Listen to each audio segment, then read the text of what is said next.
जय हिंद, जय सनातन. नमस्कार बंधू आणि भगिनींनो.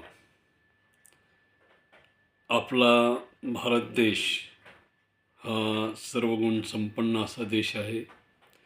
जगातील सगळ्याच देशाचा हिशोब जर बघितला तर भारतासारखा देश जगाच्या पाठीवर कुठेच नाही.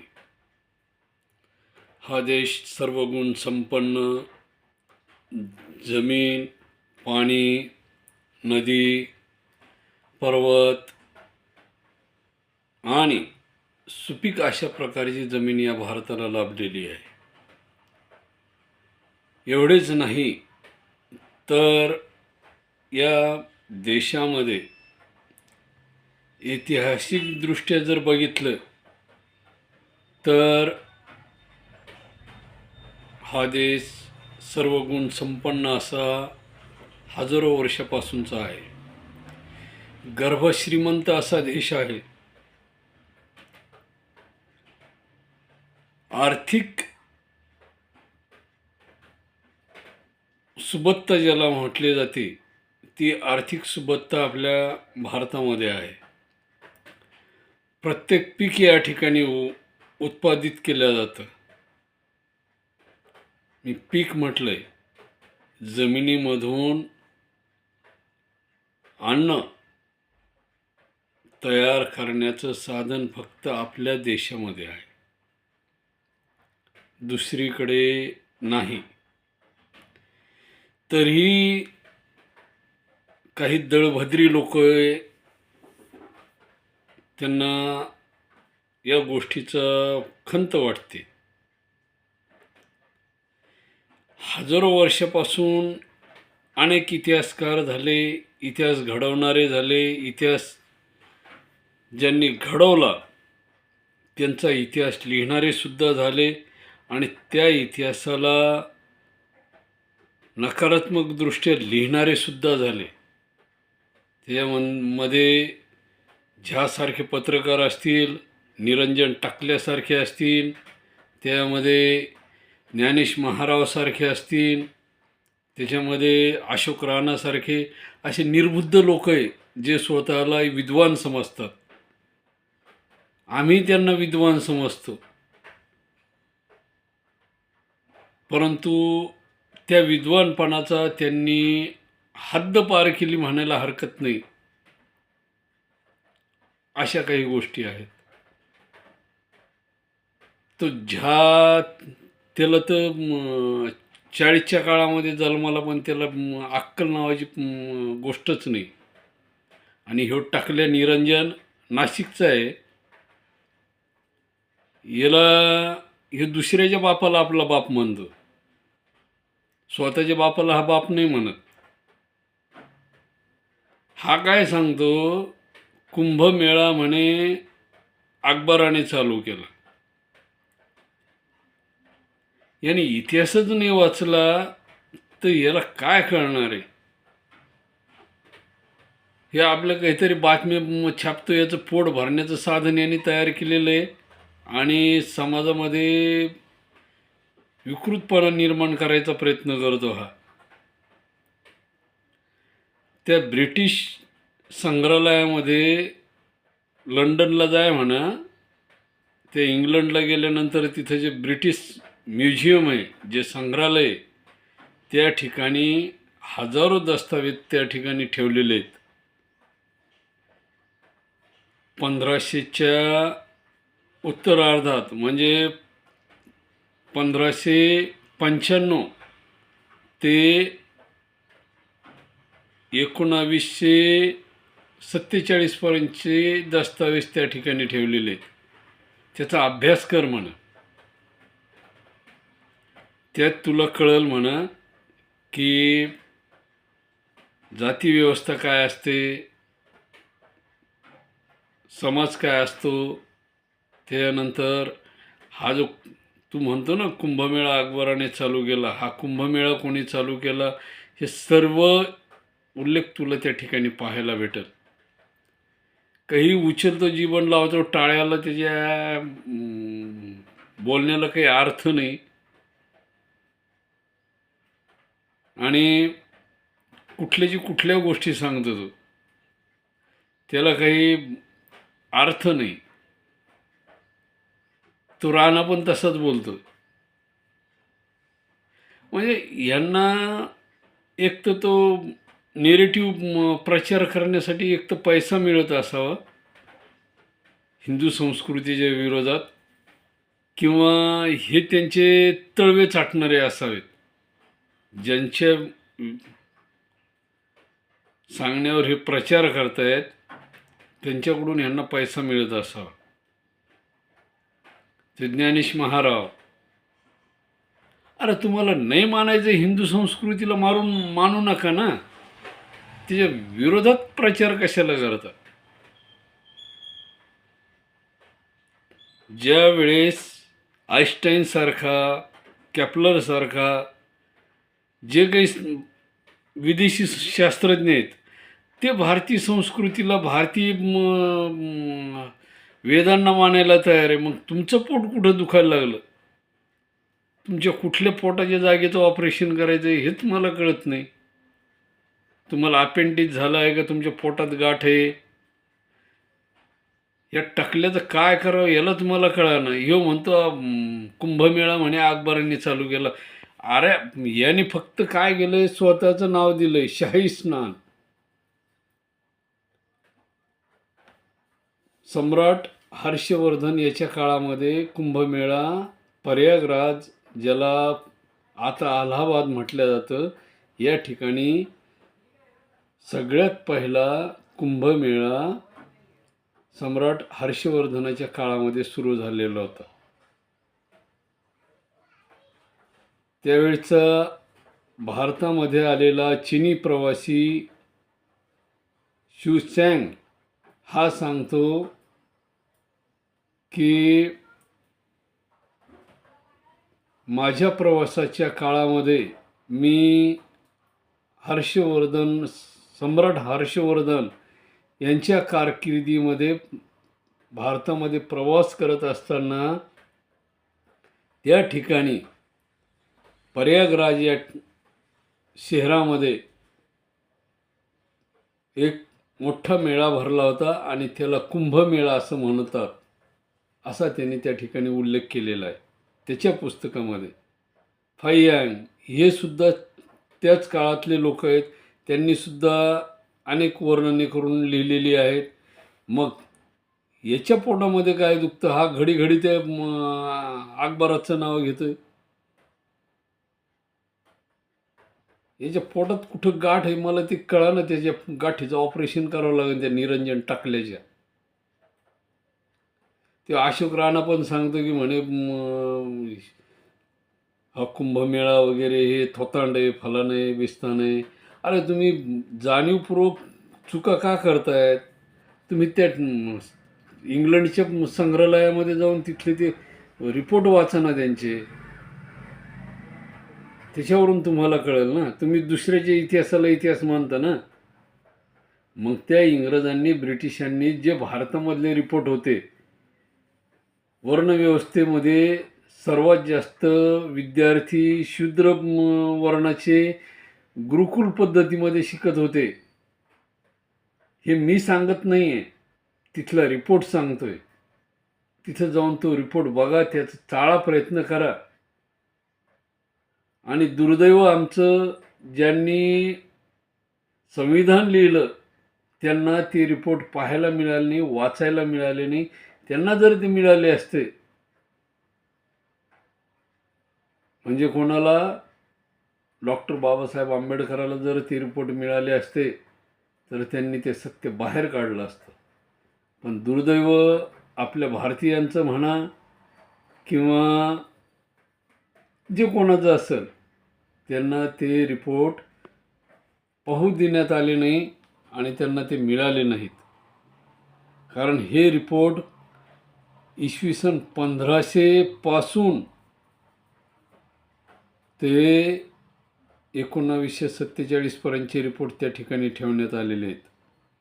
त्याच्यामध्ये उल्लेख आहे की काय काय भारतामध्ये होतं आणि कुणी कुणी त्याला नष्ट केलं, त्याचं कारण काय, हे फक्त इंग्रजांनाच माहीत होतं. कारण त्यांना माहीत होतं यांच्या रूढी परंपरा जर नष्ट केल्या तर आपल्याला हजारो वर्ष या भारतीयावर काय करता येईल, राज्य करता येईल, यांना गुलाम बनवता येईल.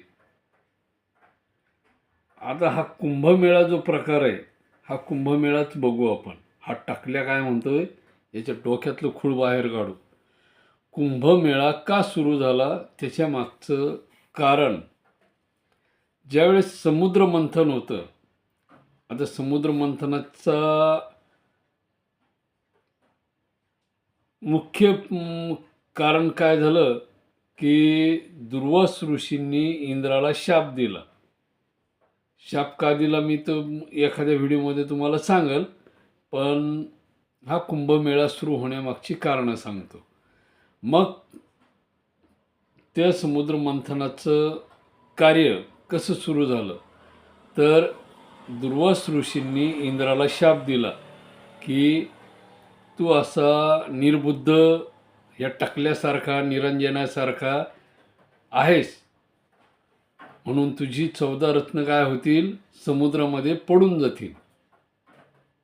आता हे असं ऋषींनी, ब्राह्मणांनी शाप दिलं की ह्या निरंजनाला, टाकलेला पटत नाही. पण हा चुकीचं वागतं हे कोणाला कळणार आहे.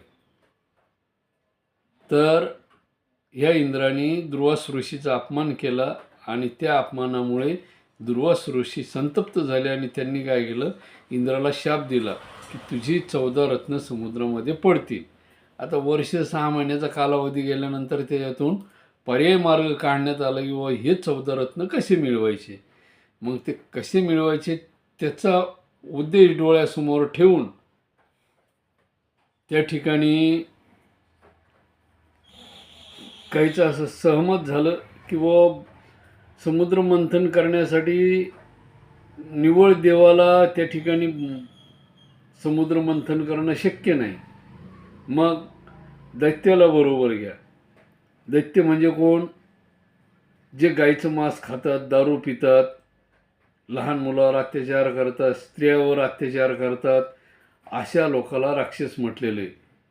हा अशोक राणा याच्या डोक्याचा भाग सडलेला आहे. हा म्हणतो जे रक्षण करणारे त्यांना राक्षस म्हणतात. राक्षसाची व्याख्या ज्यांना माहीत नाही, हे इतिहासकार झालेच कसे. हा कुठल्या विद्यापीठाचा कुलगुरू होता मला माहीत नाही, अशोक राणा. आणि हा टाकल्या IBN लोकमतला पत्रकार होता काहीतरी.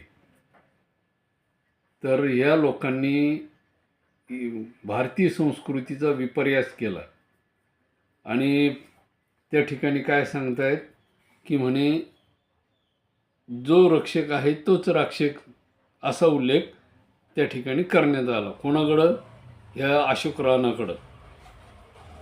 पण राक्षस कोणाला म्हटलेलं आहे ग्रंथामध्ये, जो गाईचं मांस खातो, जो दारू पितो, जो महिलांवर अत्याचार करतो, बलात्कार करतो, जो लहान मुलांचा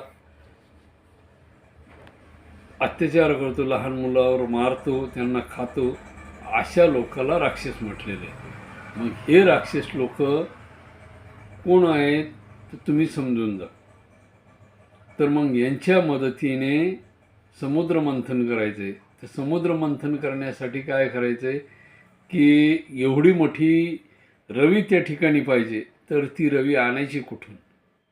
तर मग त्या ठिकाणी मेरू पर्वताला विनंती केली की बाबा तू काय कर, रवी हो. मग त्याची रवी केली आणि वासुकीसाठी आता दोरी पाहिजे. मग दोरी पाहिजे तर एवढी मोठी दोरी कुठं भेटणार आहे. आणि सापाच्या खालच्या भागाला, पोटाच्या भागाला असे खळगे असतात, खाच असतात, म्हणजे त्याला ग्रीप असते. ती ग्रीप सापाच्या शरीराला असल्यामुळं काय होतं की ते जमिनीला पकडून फिरल्या जातं. जसं आपल्या दोरीला पीळ असतो त्या पद्धतीची त्याला ते खाच असते. म्हणून त्या ठिकाणी वासुकीला काय केलं, त्या ठिकाणी दोरी बनवलं. आणि दोरी बनवल्यानंतर ते मंथन करायला सुरुवात केली. पण तो पर्वत काय होऊ लागला, पाण्यामध्ये डुबू लागला. त्यावेळेस विष्णू परमात्म्याने खाली कासवाचं स्वरूप धरलं आणि स्वतःच्या पाठीवरती त्या पर्वताला ठेवलं. त्यामुळे तो पर्वत काय होऊ लागला, पाण्यामध्ये डुबू नाही लावला. आणि मग ते फिरवता फिरवता काय होऊ लागलं की दैत्य म्हणे, आम्ही फार मोठे ह्या टाकल्यासारखे, आम्ही विद्वान आहोत, आम्ही श्रेष्ठ आहोत, आम्ही असे आहोत रानासारखे, त्या ज्ञानेश महारावसारखे. मग ह्या म्हणे आम्ही शेपटीकडून धरणार नाहीत नाही म्हणे, आम्ही कोणाकडून धरू म्हणे, या सापाला तोंडाकडून धरू म्हणे. आणि मग ते तोंडाकडून झाले. आणि मग समुद्र मंथनाला सुरुवात झाली. एकीकडून देव उभे राहिले, एकीकडून राक्षस उभे राहिले. राक्षसाला दानव पण म्हणतात, येवन पण म्हणतात. आता येवन आणि दानव आणि राक्षस हे शब्द आपल्या हिंदू संस्कृतीमध्ये, ग्रंथामध्ये वेगवेगळ्या स्वरूपाच्या अर्थाने वापरलेले शब्द आहेत. मग ह्या दानवांनी, यवनांनी काय केलं की ते समुद्र मंथनाला सुरुवात केली, राजी झाले. मग त्याच्यामधनं एक एक एक एक वस्तू इंद्राची पडलेली त्यातून बाहेर येऊ लागली. येत असताना काय झालं की त्याच्यामध्ये अमृताचा कुंभ, म्हणजे तो कलश, ज्या कळशाला आपण कलश म्हणतो त्याला कुंभ म्हटलं गेलेलं आहे. आणि या कुंभाला घेऊन राहू नावाचा दैत्य समुद्र तीरावरनं, म्हणजे एक तर आता आपल्याला शोध घ्यावा लागेल, ते हिंद महासागरामध्ये झालं की अरबी समुद्रामध्ये झालं समुद्र मंथन, ते शोध घ्यावा लागेल. आणि मग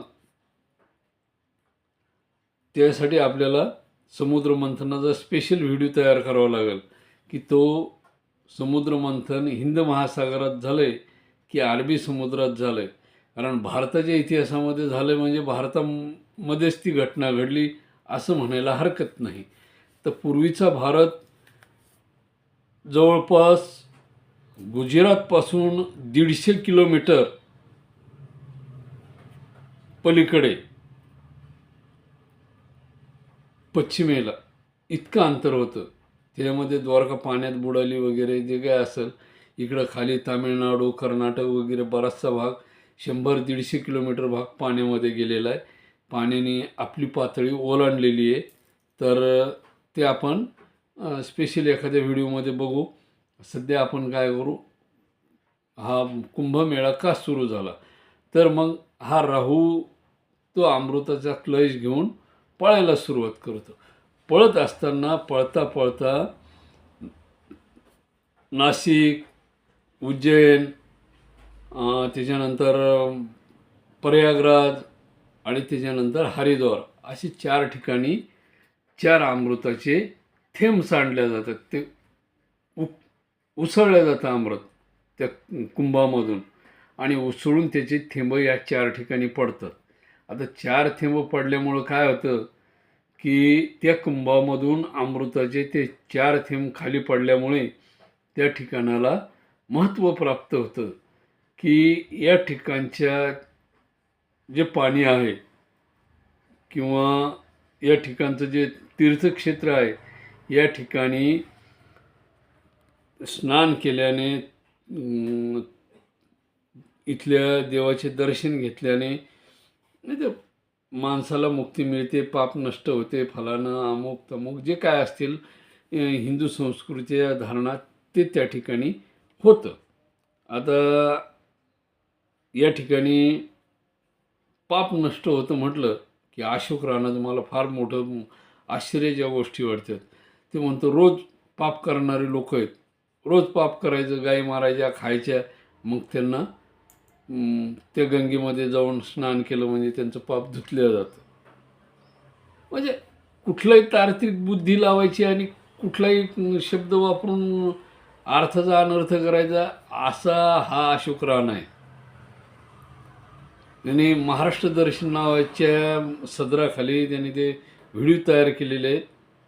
त्याचे भरपूर विश्वकर्मा प्रकाशन, जिजाई प्रकाशन अशा याने जे नामांकित प्रकाशन आहेत यांच्यामार्फत यांनी स्वतःची पुस्तकं, यांनी याच्या पोळ्या भाजून घेतल्या, यांनी याची भाकरी भाजून घेतली. याला 100% फंड मिळतो प्रचार करण्याचा हिंदू संस्कृतीच्या विरोधात. जसं ह्या निरंजन टाकल्याला पैसा मिळतो. आता त्यांनी ते IBN लोकमतवाल्याने त्याला हाकलून दिलं. त्यानंतर ते CNG काहीतरी नाव होतं ते चॅनलनं, त्यांनी हाकलून दिलं. आता त्याचे मोबाईलवर व्हिडिओ यायला लागले यूट्यूबवर या निरंजन टाकल्याचे. आणि त्याच्यामध्ये तो व्हिडिओमध्ये सांगत असतो हिंदू धर्म असा आहे, हिंदू धर्म तसा आहे, फलानीने असं केलं, फलानीने तसं केलं. अरे तू अभ्यास कर ना, काही भरडू नको ना. त्या इंग्लंडच्या संग्रहालयामध्ये जाऊन तिथले त्यांचे रिपोर्ट बघ, भारतात काय होतं आणि काय नाही. तो म्हणतो इथं सुवर्णयुग झालंच नाही, भारत श्रीमंत नव्हताच, असा तो टाकल्या सांगतो. मग कुंभमेळा 12 वर्षांनी भरत कसा होता? आता काल जे दुष्काळ पर्जन्य परिस्थिती निर्माण झाली, तर भारतीय मंदिरांनी शेतकऱ्यांसाठी पैसा उघड केला आहे, ह्या टाकल्याला दिसत नाही का? हां. आणि मग हा त्या काळामध्ये जे अमृत सांडलेलं होतं, नाशिक, त्र्यंबकेश्वर, उज्जैन, प्रयागराज, हरिद्वार या ठिकाणी देवांनी त्याला पवित्र स्थान मानलं. आणि या पवित्र ठिकाणी जो कोणी दानधर्म करेल, पूजाविधी करेल किंवा स्नान करेल त्या गंगेमध्ये, त्याची पापं नष्ट होतील असा त्या ठिकाणी उल्लेख आहे. पाप नष्ट होण्याचा उल्लेख म्हणजे काय, की बाबा इथून पुढं तुम्ही जे काही पाप वाईट कर्म केलीत वगैरे जे ती कमी करा आणि सन्मार्गाला लागा. तीर्थाला जाणं म्हणजे काय, चांगल्या मार्गाला लागणं. हा टाकल्या नाशिकलाच राहतो, त्र्यंबकेश्वरलाच राहतो, तरी त्याच्यावर काही परिणाम झाला नाही. हे निर्बुद्धी असल्यावर काय परिणाम होणार आहे याच्यात बुद्धीवर? सगळं पाणी त्याच्यात टाकल्यावरून जाणार ना. ते नाव बी टकलं आणि त्याला आहे बी टकलं. फ्रेंच दाढी ठेवतो, फ्रेंच. मग मला सांगा, त्या ग्रंथाचा, शास्त्राचा उल्लेख काय आहे? व तुम्ही जे काही मागं पाप वगैरे केले असतील ठीक आहे, पण इथून पुढं सन्मार्गाने वागा. वाल्मिक ऋषी हे पूर्वी एक लुटारू होते, परंतु एका सद्गृहस्थाच्या स्पर्शाने, मार्गदर्शनाने, नारदाच्या मार्गदर्शनाने त्या वाल्या कोळ्याचा वाल्मिकी झाला. हे शास्त्र सांगतंय, मागचा इतिहास सांगतो. गौतम बुद्धाला सुद्धा एका लुटारूने लुटले होते, पण गौतम बुद्धाच्या स्पर्शाने तो लुटारू सन्मार्गाला लागला. काहीतरी सामर्थ्य असेल ना साधूमध्ये. हे साधूला जाऊन भेटतच नाही. यांना साधू म्हणजे डाकू लुटेरा वाटतं. मग यांच्या टकल्यामध्ये जाणार कसं? पहिलेच हे टकले, जायला जागाच नाही ना.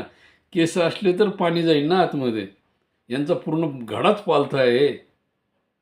त्या घड्यावर किती जरी पाणी टाकलं तर पालथ्या घड्यावर पाणी कसं जाणार? बरोबर आहे की नाही? तर मग हा कुंभमेळा सुरू होण्यामागचा हेतू हाच आहे की बाबा तुम्ही तीर्थक्षेत्राला जाऊन त्या ठिकाणी पूर्वीची जी कामं केलेली आहेत, वाईट कामं केलेली आहेत, स्मगलिंग केली असेल, काय जे केलं असेल, तुम्हाला शासन गुन्हा देव अगर न देव, गुन्ह्याची शिक्षा देव अगर न देव, परंतु तुम्ही या तीर्थक्षेत्राला गेल्यानंतर, त्या गंगेमध्ये स्नान केल्यानंतर तुम्ही नंतरचा काळ सन्मार्गाने व्यतीत करा, चांगल्या मार्गाने जीवन जगा, असं आहे. आणि कुठं अर्थ लावायचा, त्याला काही अर्थाचा पत्ता नाही ना, काही नाही. काय तर म्हणे अकबराने कुंभमेळा सुरू केला. अकबराचा आणि कुंभमेळ्याचा काही संबंधच नाही ना. या टकल्याचा बाप गेला होता का हाजीला? एवढी तारीफ करतो त्याची तो. काही बोलायचं, त्याला काही अक्कल नाही ना, फक्कल नाही. दुसऱ्याच्या बापाला आपला बाप म्हणतो हा टाकल्या.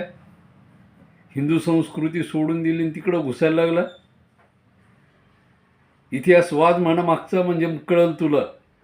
चार शब्द काय लिहितो तर लगे स्वतःला पत्रकार समजतो. IBN तुला डोक्यावर घेतलं म्हणून काय तू देशाचा पत्रकार झाला का? वैरे रताळ्या. अक्कल ना फक्कल. अशी निर्बुद्ध लोक जन्माला आल्यामुळे काय होतंय की आपली संस्कृती नष्ट होते. द ब्युटिफुल ट्री या पुस्तकाचं वाचन करा, किंवा अंग्रेज आने से पहिले का भारत त्याचं वाचन जर केलं तर तुम्हाला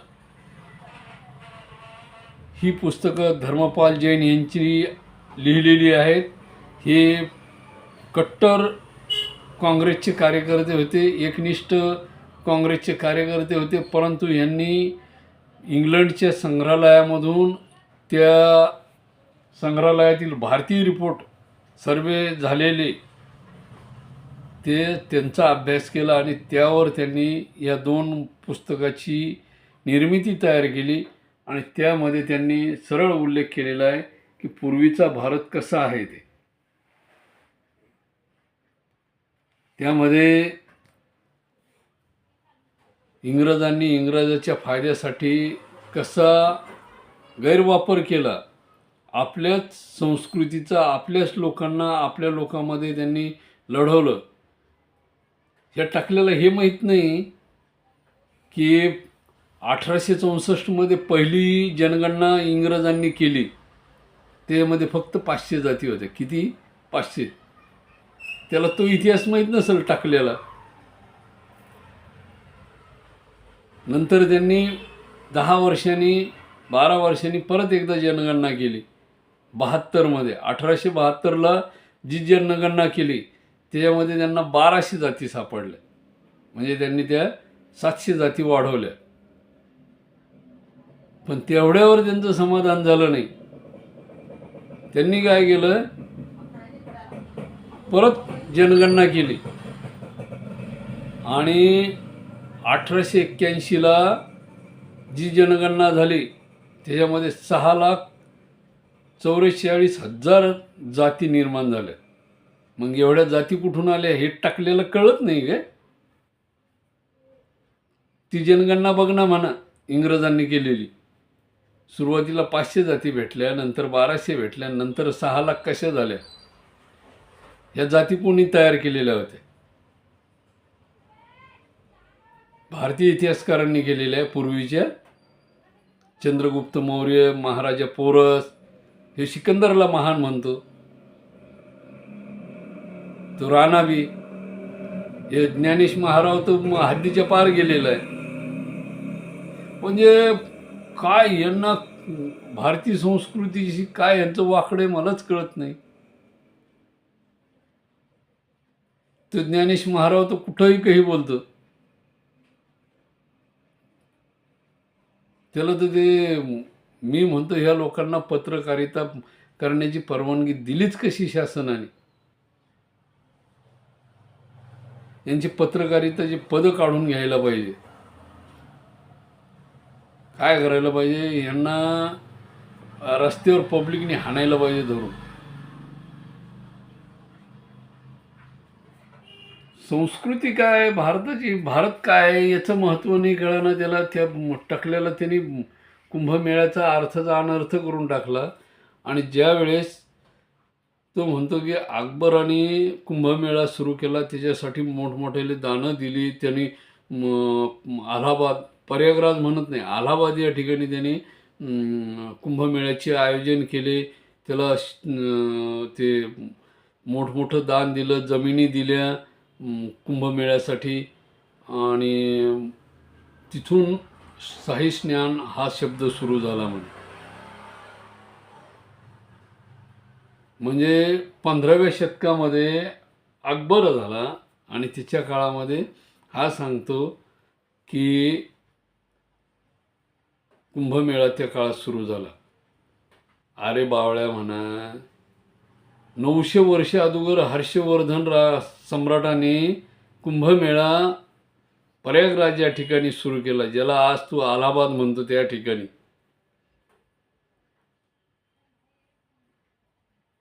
आणि त्या कुंभमेळ्याला करोडो रुपयाची त्या काळामध्ये दान दिलं होतं सम्राट हर्षवर्धनाने.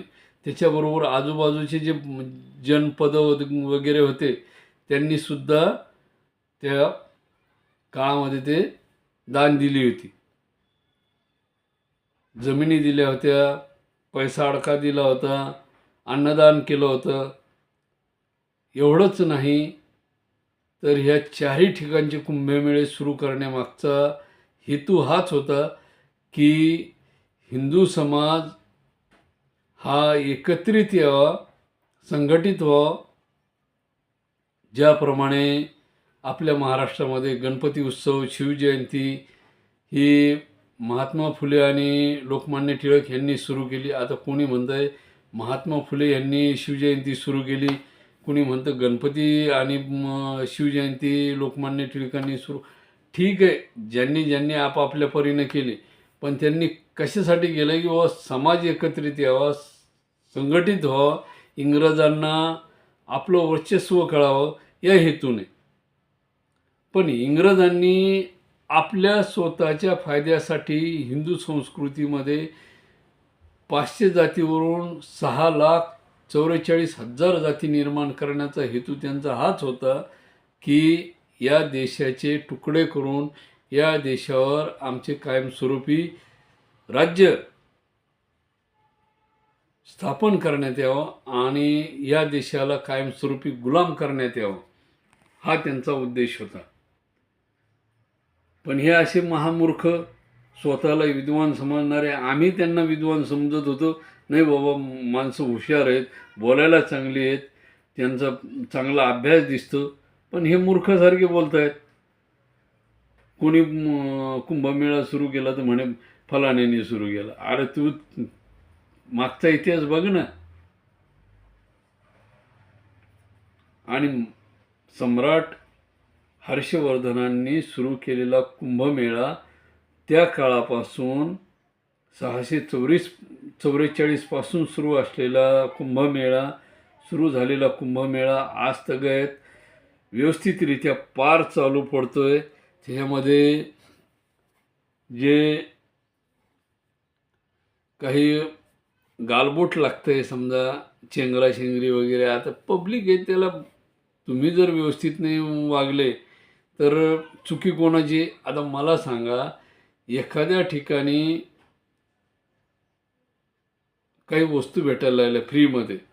आता मी पंढरपूरच्या यात्रेला गेलो होतो, त्या यात्रेमध्ये मी बघितलं की रोड सोडून 50-60 फुटाच्या अंतरावरती रोड सोडून काय होतं की गाड्या लागतात. त्याच्यामध्ये कोणी राजगिऱ्याच्या पट्ट्या देतं, कोणी आंबे वाटतं, कोणी ते अमूल दूध वाटतं. त्या दुधामध्ये ऑलरेडी साखर, केशरी रंग असे वगैरे मिक्स करून ते दूध वाटलं जातं. त्यानंतर कोणी शेंगदाण्याच्या चक्क्या वाटतं, पट्टी वाटतं, असे म्हणजे वेगवेगळे पदार्थ फ्रीमध्ये खाण्याची वाटतात. कोणी प्रचारासाठी वाटतं कंपन्या, काही कंपन्या साबणी वाटतात अंगाच्या, कपड्याच्या. व मग माझं म्हणणं आहे, हे वाटत असताना त्या वाटणाऱ्या कंपनीने काहीतरी अशी सिस्टम करायला पाहिजे, ज्याला आपण रांग म्हणतो. त्या रांगेच्या साह्याने ती वस्तू वाटायला पाहिजे, ढकलाढकली व्हायला नाही पाहिजे. ते काय करतात, एका ठिकाणी गाडी लावतात आणि लोकांना त्या वस्तू वाटायला सुरुवात करतात. चेंगराचेंगरी का होते मी तुम्हाला सांगतो. वस्तू वाटायला सुरुवात करतात. फ्री वस्तू भेटायला लागल्यावर कोणाला नको आहे. हे टाकलेलं, ह्यो साबण लावायला बसलं डोक्याला, शॅम्पू लावायला बसलं त्याच्या डोक्याला, पण त्याच्या डोक्यात जातच नाही, तर त्याचा उपयोग काय त्याच्या टाकल्याचा? बरोबर आहे की नाही?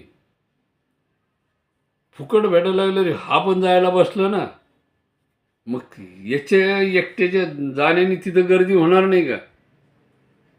मग असे हजारो लोक काय होतं की त्या फ्री वस्तूच्या नादामध्ये घोळका घालतात. घोळका घातल्यानंतर बरं ते व्यवस्थित घेत बी नाही ना, उड्या मारून घेतात. उड्या मारण्यामध्ये एखादी वस्तू जर खाली पडली, ती घेण्यासाठी एखादा व्यक्ती वाकला तर बाकीचे उड्या मारणारे त्याच्या अंगावर पडतात.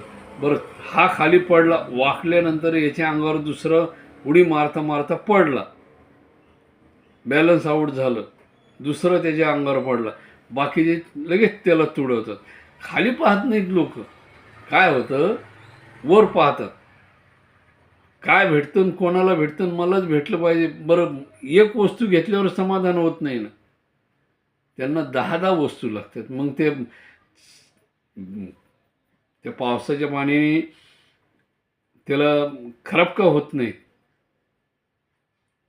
ते अशा राजगिरीच्या पट्ट्याला पाणी लागल्यावर किंवा साबणीला पाणी लागल्यावर ते खराब होऊन जातात. रस्त्यानं पाऊस पडल नाही अशातला भाग नाही, पाऊस पडतो आणि मग काय होतं की त्या वस्तू खराब होऊन जातात. खराब झाल्यानंतर काय होतं की त्या फेकून द्यावं लागतं. मग माझं म्हणणं आहे, आपल्याला जेवढ्या वस्तू लागतात तेवढ्याच घ्यायच्या. एक शेंगदाण्याची पट्टी घेतली खाण्यापुरती, चव, टेस्ट, पण तसं नाही, 10 पट्ट्या घ्यायच्या. मग 10 चिक्क्या घ्यायच्या, 10 पट्ट्या घ्यायच्या, 10 राजगिऱ्याच्या पट्ट्या घ्यायच्या आणि मग ते खराब का होत नाही त्याचं महत्त्व नाही, पण घ्यायच्या. मग मला सांगा, एवढ्या गर्दीमध्ये, हजारो लोकांच्या गर्दीमध्ये खाली दबलेल्या माणसाचं काय होत असेल? चिखल होईल ना तुडवल्यानंतर. शेवटी ते मांस आहे ना, दबल्यानंतर त्याचं काय होणार? चिखलच होणार ना.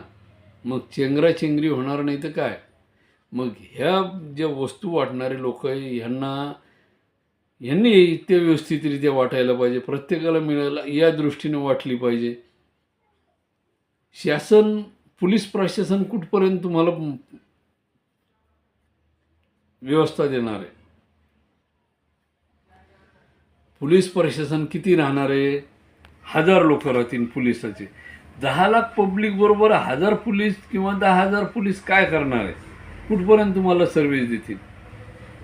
अरे तुम्ही कुठल्या कुठल्या गोष्टीला पोलीस प्रशासन तुमच्याबरोबर राहणार आहे? तुम्ही स्वतःची काळजी तुम्ही स्वतःच घ्या ना. आता ते कालच्या गेल्या वर्षीच्या कुंभमेळ्याला म्हणे ते गॅस सिलेंडर लीक झालं होतं प्रयागराजला. मग ही चुकी कोणाची आहे? ज्याने तो गॅस सिलेंडर लावला आहे, ज्याने ती भट्टी पेटवली, त्याची चुकी आहे ना. त्याने व्यवस्थित पाहायला पाहिजे की नाही? पोलीस प्रशासन काय करणार आहे? त्याचा गॅस पाहणार आहे? रे बाबा तू गॅस लावू नको. पोलीस प्रशासन काय पाहणार आहे की बाबा व्यवस्था व्यवस्थित आहे का? आता ते एवढं बारीक सारीक जर बघणार, मग ते एखादी घटना जर घडली, आतंकवादी हल्ला जर झाला, ते आतंकवादी हल्ल्याला पाहणार की हा गॅस लीक झाला याला पाहणार? चोर एखादा चोरी करायला लागला त्याला पोलीस पाहणार की त्या हे तुमचे गॅस फीस पाहत बसणार? हे ज्यांनी त्यांनी आपापली काळजी घ्यायला पाहिजे की आपल्याला भट्टी पेटवायची, आपल्याला गॅस पेटवायचा आहे. आपण कुंभमेळ्याच्या ठिकाणी आहोत, हजारो लाखो लोक आपल्या भोवती आजूबाजूला फिरत आहेत. मग त्यांना आपल्यामुळे त्रास होणार नाही ही काळजी त्या भट्टीवाल्यांनी घ्यायला पाहिजे ना. पत्रकारांनी ती काळजी घ्यायला पाहिजे की बाबा आपल्यामुळे कोणाचं नुकसान होणार नाही, असे काही अपशब्द, अशा काही विपर्यास होणाऱ्या गोष्टी आपण छापल्या नाही पाहिजे, बोलल्या नाही पाहिजे. हा सरळ बोलतो निरंजन टाकल्या. हां, याची जिभेला हाड नाही आहे. काहीच्या काही बोलतात राव हे लोक. यांना म्हणजे तारतम्य नाही समाजाशी. यांना आळा घालायला पाहिजे काहीतरी. हे पत्रकारिता करणाऱ्या लोकांना एक नियम लावला गेला पाहिजे. लेखकालाही नियम लावले पाहिजे. चुकीचं लिहिताल तर तुम्हाला शिक्षा होईल. मनाला येईल ते लिहितंय. तो रानात काही लिहितो. त्याला काही डोक्याचा भागच नाही. काय तर त्याचे चित्रलेखामध्ये त्याचे लेख आलेले होते. त्या ज्ञानेश महाराजचे कुठल्या मासिकाला नियतकालिकाला लेख आले होते. अरे तुम्ही पत्रकार आहात, तुम्हाला समजायला पाहिजे आपण आपली संस्कृती जपतोय की नाही जपतोय. आपण आपल्या संस्कृतीच्या विरोधात लिहायला लागलो, मग हे कसं. अभ्यास करायचा नाही, काही नाही जे मनाला आलं ते लिहायचं, छापायचं, बोलायचं आणि मोकळं व्हायचं. कुंभमेळा सुरू झाला सम्राट हर्षवर्धनाच्या काळामध्ये, त्याचा पुरावा चीनमध्ये. मग ते बघायला नको. ज्याने कुंभमेळ्याला विरोध केला त्याच्या नावाचा जे जयकार करून त्याचा उल्लेख करतोय, त्याला आखलीचा पत्ता आहे का त्या निरंजन टाकलेला. म्हणजे अर्थाचा अनर्थ करून समाजामध्ये एक जातीवाद निर्माण करायचा प्रयत्न करायचा. काय तर म्हणे त्याने त्यांचा समाज हाजला जायचा एकत्रितरित्या, म्हणून यांनी कुंभमेळा सुरू केला. म्हणजे विनाकारणच. इथं राम आहे, कृष्ण आहे, महादेव आहे, गणपती आहे, त्याला मानायला तयार नाही. तो रानाचं म्हणतो गणपतीचं आणि हत्तीचं संयोग कसं झालं हेच कळाना म्हणे. त्याची याचं मुंडकं त्याला कसं लागलं म्हणे.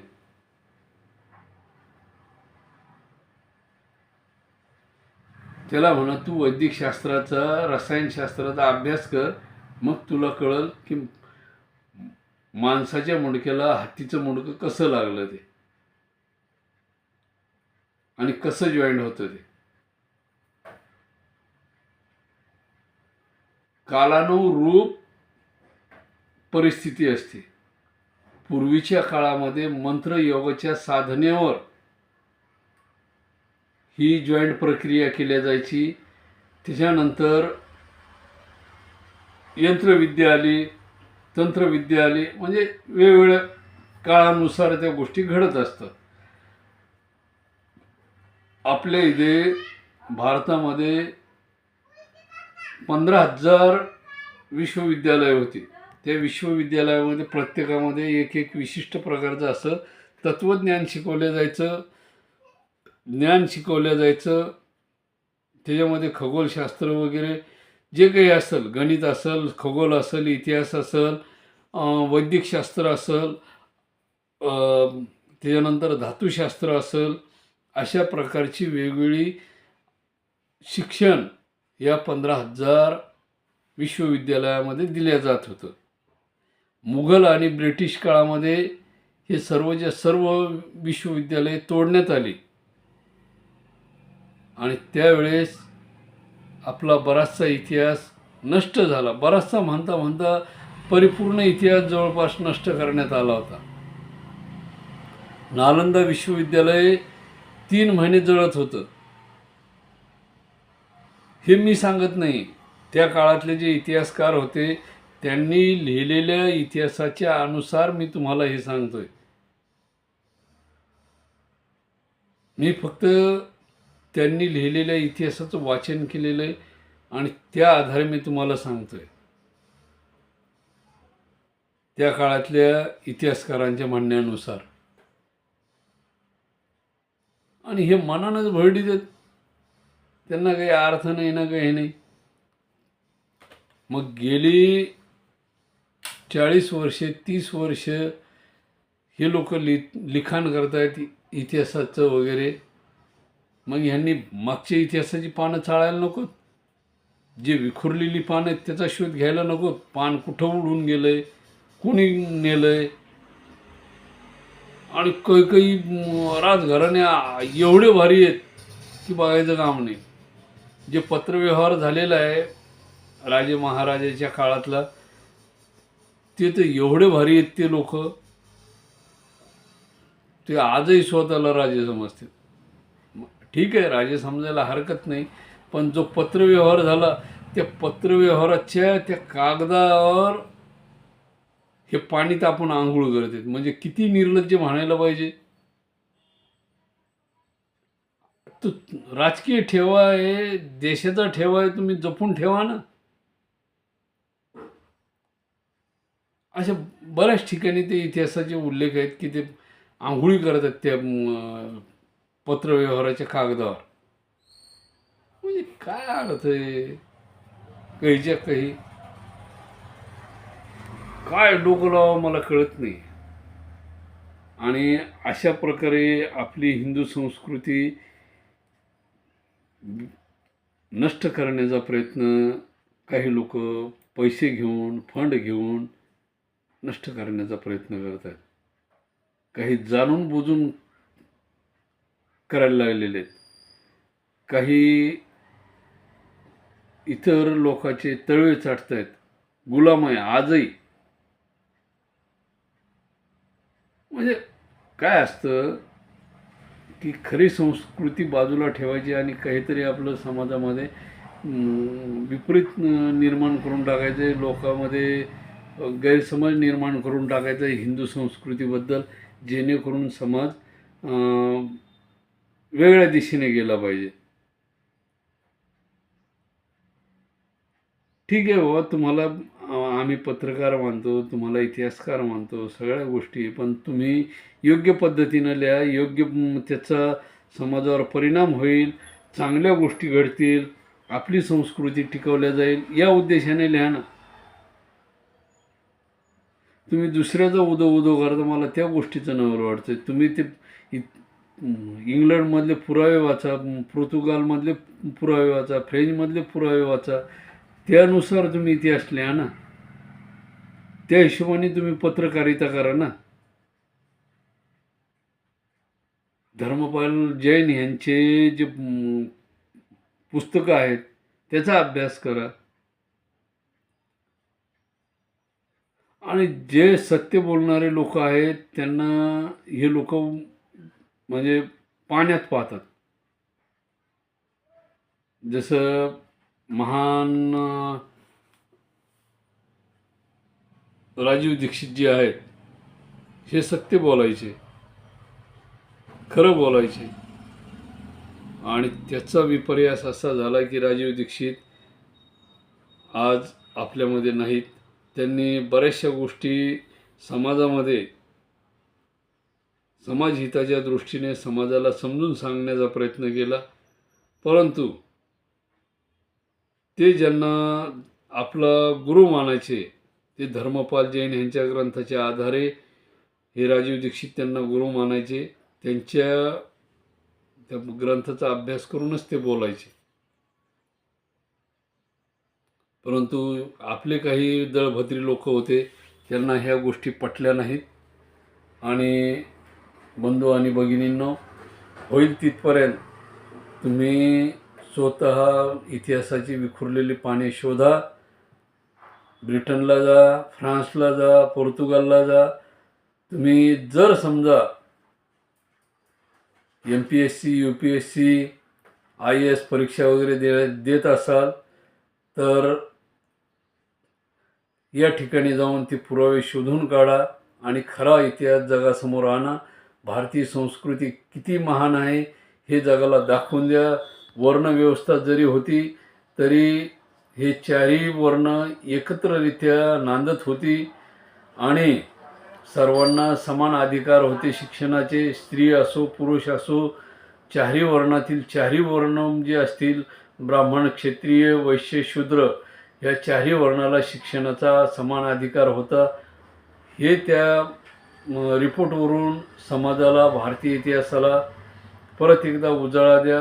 सर्वसामान्य जनतेला खरा इतिहास कळू द्या, जेणेकरून किंवा जे विदेशामध्ये असतील, ब्रिटनला असतील, फ्रान्सला असतील, त्यांनी हा व्हिडिओ अवश्य बघावा आणि त्या ठिकाणी त्यांनी आपल्या देशातील रिपोर्टचा शोध घेऊन खरा इतिहास जगासमोर आणावा.